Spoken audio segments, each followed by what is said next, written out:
భారత రాజ్యాంగం ముఖ్యమా? సువార్త ముఖ్యమా? అంటే పాస్టర్లకి ఫస్ట్ బతుకుదెరువు నిమిత్తం సువార్త ముఖ్యం గనక గంధర్వని ఏం చేస్తారంటే హిందువుల్ని క్రైస్తవులుగా మార్చడానికి సువార్త ద్వారా మత మార్పిడి చేసేస్తారు. తర్వాత భారత రాజ్యాంగం గుర్తు చేస్తూ ప్రభుత్వాలు మనకు అన్యాయం చేసేయని చెప్పి కదా ప్రభుత్వం మీద తిరగబడేటట్లు చేస్తారు, ధర్నాలు చేస్తారు, మీటింగులు చేస్తారు కదా, రిజర్వేషన్ల కోసం పోరాడండి అని చెప్పి రెచ్చగొడతా ఉంటారు కదా. ఈ మధ్యకాలంలో చూస్తున్నాం ఎక్కడ ఏం జరిగినా నారా చంద్రబాబు నాయుడు మీద ఆరోపణలు వేయడం కదా, పవన్ మీద ఆరోపణలు వేయడం ఇవన్నీ మనం చూస్తూ ఉంటాం ఆంధ్రాలోని కదా.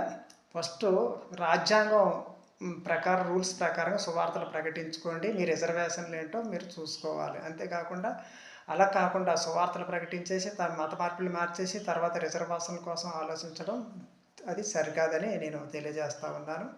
మరొక షార్ట్ వీడియోలో కలుద్దాం. Thank you.